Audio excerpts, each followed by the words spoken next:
So, joining us now, Maryland Democratic Congressman Elijah Cummings. Mr. Cummings, I want to talk to you about poverty, some of the other things that Marco Rubio talked about.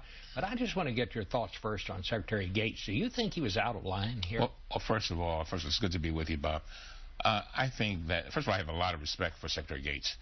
He served presidents of both parties and done an outstanding job. And I agree with him when he said that President Obama exercised great bravery with regard to bringing Osama bin Laden to justice. My one quibble is that when we've got troops in harm's way, Bob, it does concern me that these kind of comments are made. But overall, I think, but at the same time, he comments about the president being concerned about and having second thoughts at times about putting our troops in harm's way. I know the president. I know he cares about these troops, and that's basically what the secretary said. So I'm glad he did that. I'm glad he maybe had second thoughts. And I cannot say that was the situation always with President Bush. And so I feel comfortable. I just wish he could have waited a little while. Let's talk about this other big story that's getting so much attention now, and that is this situation that Chris Christie finds himself in New Jersey. You're on the House Transportation Committee as well as the Government Oversight Committee. Do you think this debacle up there is worthy of a federal investigation, a congressional investigation? Well, being on the Oversight Committee and doing a lot of investigations, I've always been reluctant to get ahead of a situation. In other words, I think what we need to do is see what comes out of we've got at least two investigations going on right now, Bob. You've got the New Jersey legislature, and then you've got the U.S. Attorney's Office, which is a very serious matter. Now, keep in mind what they're doing, Bob. They are basically investigating a former federal prosecutor, which is that's serious. I think we need to see what comes out. I got to tell you, though, when I look at Christie's style, and I don't know him, it's hard for me to believe that he was blindsided by anything, because he doesn't come off that way. Again, I think we need to.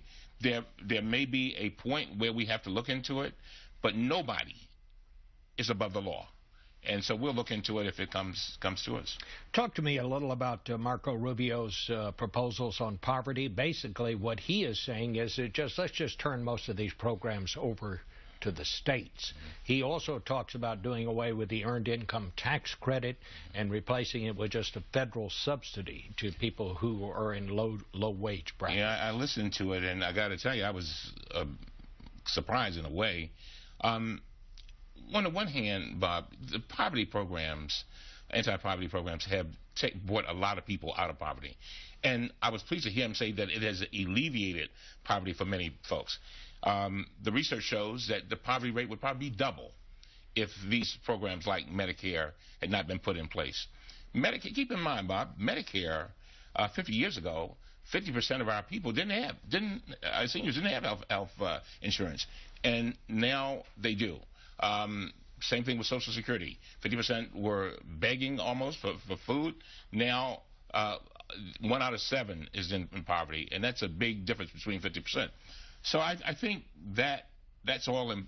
those programs are important.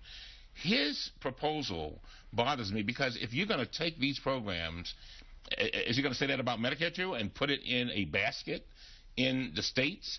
You see what the states have done. I mean, in his own state, we've got 800,000 people, Bob, who could have been placed in Medicaid under the Affordable Care Act and could be being treated right now. There are people watching this show right now that could be being treated for colon cancer or serious diseases that are not.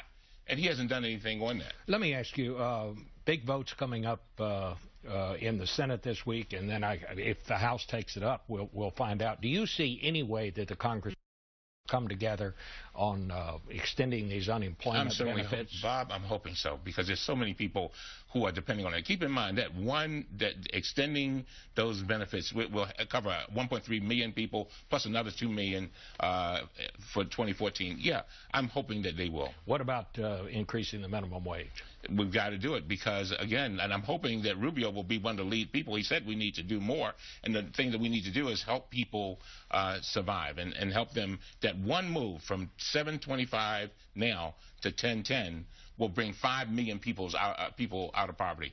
And he can make a major step there. And maybe he can go to the library and give Johnson Library and make that announcement. All right. Congressman, we want to thank you for being with us. My pleasure. This morning.